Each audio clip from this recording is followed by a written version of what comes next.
Good afternoon, everybody. Aquatic here with the Real Report. Before we get into this video, I want to give a big shout out to you guys for getting that one video up to almost 150 likes. Shout out to the new subscriber, Lele Mana. Cheers, Butterzar, for the continued support and comments. Same goes to BP and Muhammad. You're a new guest here, so cheers, guys. Appreciate you.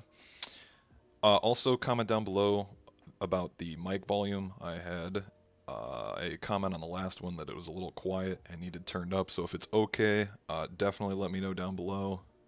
And if it's not okay, also let me know so I can fix it. Alright guys, let's hop into this. Pelosi's Taiwan trip in limbo as officials plan other Asia stops. U.S. House Speaker Nancy Pelosi's trip to Asia in early August is set to include stops in Japan, Indonesia, and Singapore, but a potential Taiwan visit that has already exacerbated U.S.-China tensions remains off the official itinerary, according to a person familiar with the source. However, inching towards conflict or Cold War build-up, essentially, U.S. aircraft carrier group heads towards Taiwan as tensions over Nancy Pelosi's possible visit continue to grow. USS Ronald Reagan and its escorts left Singapore on Monday, sailing northeast, according to ship tracking information. The ship's deployment comes after Beijing warned it would take, quote, strong measures if the U.S. House Speaker visits the island. Definitely keep a big eye on this.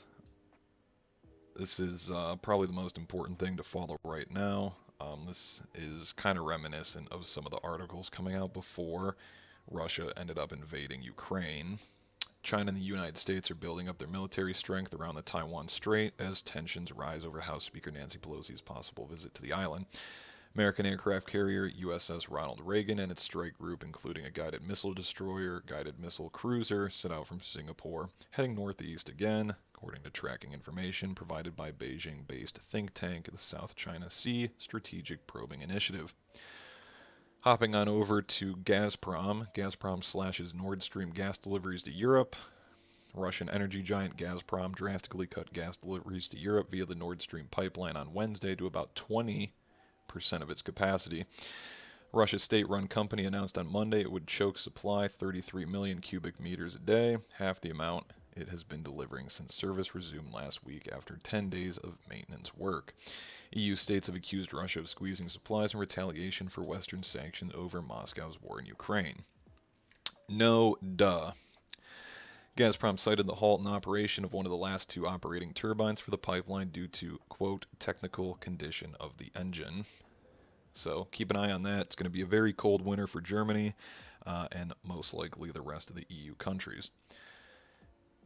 Here from Time, fresh nationwide UK rail strike brings train services to a crawl. Just one more issue, guys, that we're getting in the supply chain as these events become more and more common.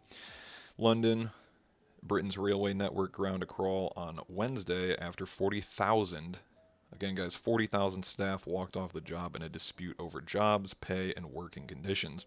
Train companies said only about a fifth of services across the country were due to run. Again guys, 80% of the services offline.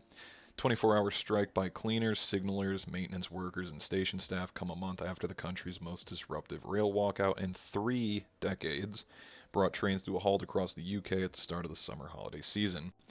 Dispute again centers around pay, working conditions, and job security as Britain's railways struggle to adapt to travel and commuting habits. They're trying to blame COVID, blah, blah, blah, blah, blah.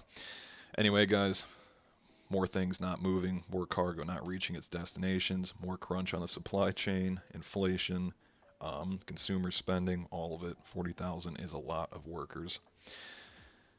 New monkeypox vaccine center opens in Paris as infections rise. Cases are doubling more rapidly than we thought. The U.S. added over 1,000 in just one day. White House to launch effort to develop next generation of COVID vaccines. No comment. Here we've got from Disclose on Twitter. This one's worth listening to real quick. It's only 26. Can be as dangerous as any virus. And let me rewind that. Stigma and discrimination can be as dangerous as any virus and can fuel the outbreak. As we have seen with COVID-19, misinformation and disinformation can spread rapidly online.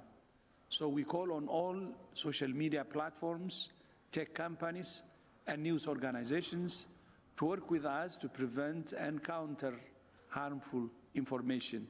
The stigma and discrimination can be as dangerous as any virus. No comment. Tedros calls on social media platforms to work with the World Health Organization to counter monkeypox disinformation. We basically just teleported back to 2020, everyone. Here from Barron's. Military aircraft drive U.S. good orders higher in June. Eye-popping surge in new orders for U.S. military aircraft in June. It drove a surprise increase in demand for big-ticket manufactured goods, according to government data. Orders for defense aircraft and parts surged 80.6% compared to May, pushing the total for durable goods up 1.9% in the month to $272.6 billion, Commerce Department reported. Economists were projecting a 0.5 drop in the key data point that feeds into quarterly economic growth calculations. So pretty much everything else was dog shit, and the military spending was the only lifeline. Spotify losses widen as costs and subscribers increase. World's most popular streaming service, Spotify, on Wednesday recorded wider losses on rising costs, even though subscriber numbers beat expectations in the second quarter.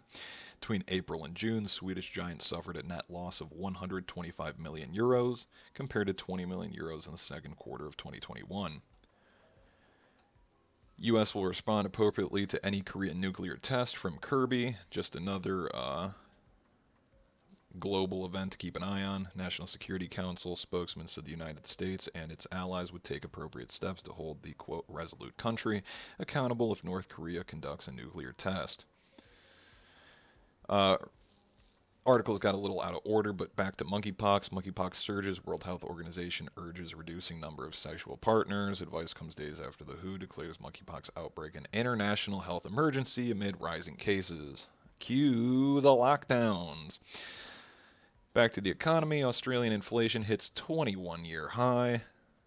Australia has recorded its highest rate of inflation in more than 20 years, with consumers paying more for everything. According to data released by the Australian Bureau of Statistics, consumer price index rose 1.8% in June and 6.1% over the last 12 months. So slap a 1 in front of that. Highest figure since 2001 and second highest quarterly increase since the goods and services tax was introduced in 2000. Here we get to the real inflation. Automotive fuel prices rose 32.1%, and new houses by 20.3%. Average cost of vegetables up 7.3% in June alone, fruit by another 3.7%. Going on to the Middle East, Iran building new nuclear research reactor in Isfahan. Anyone speaks Arabic or anything like that, sorry if I butchered that. Anyway, researcher reactor which will be able to test fuel for other reactors will be built in the Isfahan Nuclear Technology Center, one of the country's largest nuclear facilities. Eslami stated that the project is completely indigenous and Iranian. Economy, everybody knows yesterday the Fed hikes by another 0.75 or 75 basis points for the second straight month, which is nothing. Unless they hike it to about 35% to quell inflation, well, it's pretty much useless. Nancy Pelosi's husband sells Nvidia stock before Chip's bill vote, which was just a comical video if you guys watched her walk out of the presser when asked about if her husband insider trades off her information, which she said no. But we know that's a lie, based just on her trades, let alone that headline and the last headlines for, years, quite literally. Hopping on over to Northern Europe, Russian forces capture Ukraine's second biggest power plant. That's from the Ukrainian intel. Russian-backed forces claim to take over the nuclear power plant, cut back gas flows to Europe. Polish PM says Russia cannot be trusted on grain deals, and Russia is massive redeployment in the south. They've been consolidating their troops for a bit. Monkeypox, here you go. Cue the lockdowns. Window is closing to stop monkeypox spread, experts say. World Health, Europe has forecast just over 27,000 monkeypox cases in 88 countries by August 2nd, which we're going to be looking about 27,000 in just the United States alone by August 2nd or 5th, up from 17,800 cases in 70 countries at the last count. Here we've got a funny one from Biden. His remarks on the economy. I'm not even going to go there. Here you go.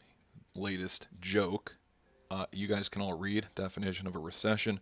Period of temporary economic decline during which trade and industrial activity are reduced, generally identifiable by a fall in GDP in 2 successive quarters. GDP fell 0.9% in the second quarter. Second straight decline, signaling strong recession signal. No, it's not a recession signal. We are in a recession. Hopping on over to the only site that makes any sense. Q2 GDP unexpectedly shrinks 0.9%, second consecutive decline, proving we're in a recession. Considering the dismal Atlanta Fed GDP now prints in recent weeks, and considering the full court press by the Biden admin to change the definition of a recession, it would hardly be a surprise. This was the second consecutive quarter of declining GDP, which, as far as the markets are concerned, is the definition of a recession. Absolute clown world out here. Big drop in Q1 GDP reflected decreases in inventory investment, housing, federal government spending, state and local government spending, and business investments. Exports and consumer spending increased. Imports, which are subtraction in the calculation of GDP, increased. Decrease in retail trade, led by general merchandise, stores, as well as motor vehicle dealers. Decrease in housing investment reflected a decrease in brokers' commissions. Decrease in state and local government spending was led by decrease in investment in structures, and the decrease in business investment reflected decreases in structures and equipment that were mostly offset by an increase in intellectual property products. Down here, increase in consumer spending reflected an increase in services, which was led by food services and accommodations, as well as healthcare. That was partly offset by a decrease in goods, led by food and beverages. Government consumption continued to be a drag, subtracted 0.33 from GDP's bottom line. And now that Manchin is pushing for a debt deficit reduction package, fiscal headwinds will only get worse. It's not just a collapse in consumption and inventories. Residential investment, which includes buying or building apartments and homes, also collapsed this quarter. Aside from the first quarter of the pandemic, it fell by the most since 2010. Pretty much gone back about 12 years. Thank those 5% mortgages, which have paralyzed the entire housing sector. Real disposable personal income, DPI, or personal income adjusted for taxes and inflation, decreased 0.5% in the second quarter after decreasing 7.8% just last quarter.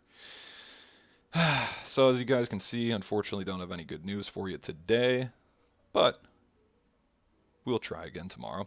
With that, guys, hopefully we'll get another upload out today. If you haven't, hit that like, subscribe button and that notification bell to stay up to date with all the current events. Again, let me know down below the quality of the mic today. I try to tweak some of the settings, so give me a thumbs up or a thumbs down, please. Also, appreciate you guys for the continued support. Bye.